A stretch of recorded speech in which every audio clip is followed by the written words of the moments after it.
So a moment ago, I reposted some news that said that the U.S. Patent Office was given an application to patent something to do with anti-gravity by the U.S. Navy.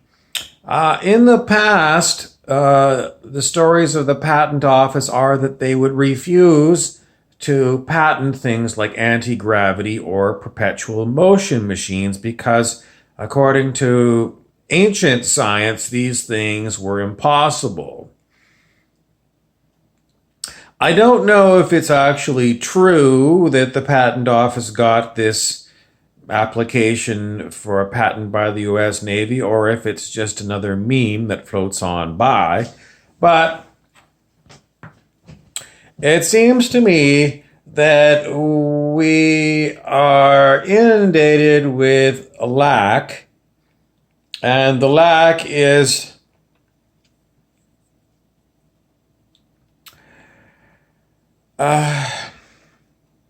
bona fide news stories. Because everything that comes across my desk, I look at it and I go, is it real? Is it really true? Is it someone's fake news? Someone's bullshit story? Someone's gossip? And when it came to the Canada's Harper Conservative government, anyway, it was the Stephen Harper prime ministership. And at the time, the prime minister ordered enormous loan to refloat General Motors, Chrysler Corporation, and Ford Motor Company.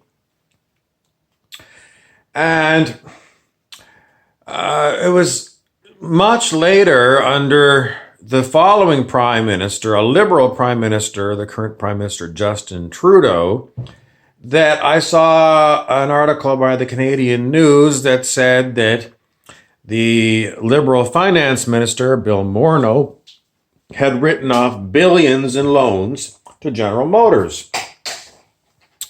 And at the same time, General Motors was closing a manufacturing plant in Oshawa, Ontario, Canada. So I remembered this, and when I brought it up earlier today, someone told me that there was far more to this story than I had picked up on.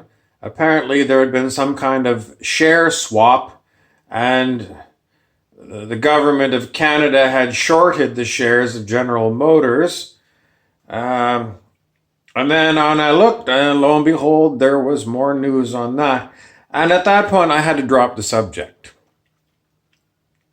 I had to drop the subject because if no one had told me about these shorted shares and I didn't put that into my Google search term, I wouldn't have found the news. And it's just because I don't go to the Canadian Broadcasting Corporation news service every day because I'm trying to avoid a lot of negative news. So, what do I get from this? Well, I come back to my original point. My original point is it's odious debt. The governments of Canada are usually elected with about 42% of the popular vote. So most people voted against the people who got in, and then the people that get in go ahead and willy-nilly do whatever they want, and they sign checks, the Canadian taxpayer.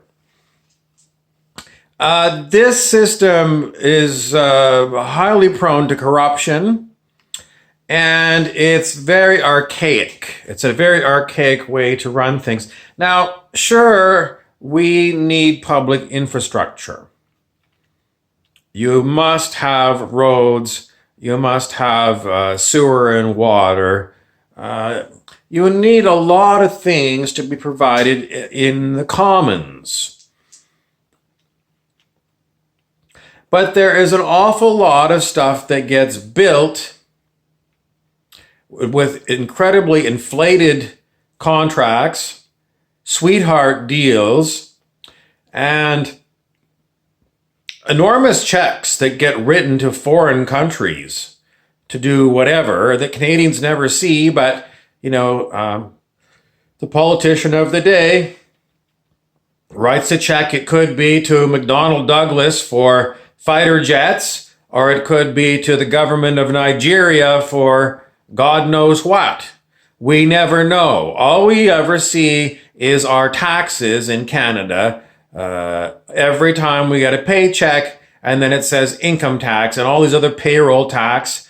And every time you buy something, you've got value-added tax, tax. And then when they report on the budget for the federal government, that's the national government, and for each province and for municipalities and school boards, it's debt. In other words, they're borrowing money from corporate banks because they're spending more than they're taking in, even though they're taking in more than we can afford. It's odious debt because I didn't approve it. But someone is going to say, well, you did vote in the election. And this was my lecture the other day. Do you condone corruption by the act of voting? Usually what we do is we're so fed up with one governing party, we vote to throw them out. And we look to see which party is most likely to be able to throw out the bums that we can't stand anymore. And we know that the new ones coming in are going to be bad too. It's just the only option we have is to throw them out. So the system is broken. We have got unbelievable oodles and oodles of monies going to corrupt people, and we pay through the nose on taxes. I'm repeating myself over and over again because it never changes. How do we get a new government, a new form of government? We seem to be locked in by this constitution that we didn't sign. It was appointed people who signed it, and a lot of dead people who were involved in drafting of all the laws and constitutions that we seem to have to abide by, even though we all hate it. What is the solution? The solution always comes from a higher level of consciousness than the level of consciousness where the problems originate.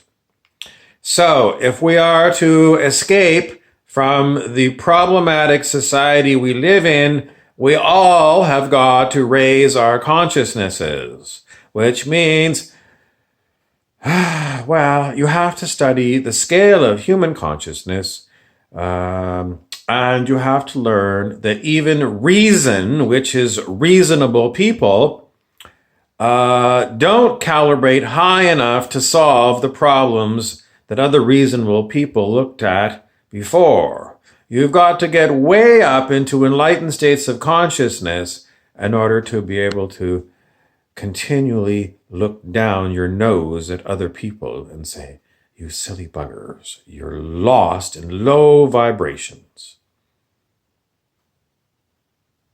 I'm sorry, that doesn't sound like a solution to me.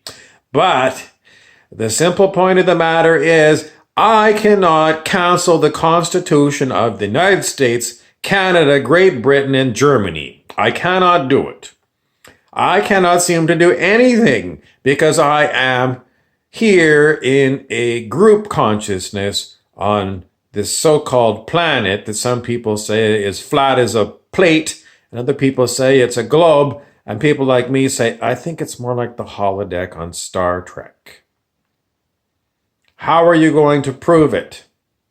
Well, no one has gifted me with even a rocket ship ride on Elon Musk's new space project to go and look out the window from, 250,000 miles above the planet to see if it looks like a plate or a globe.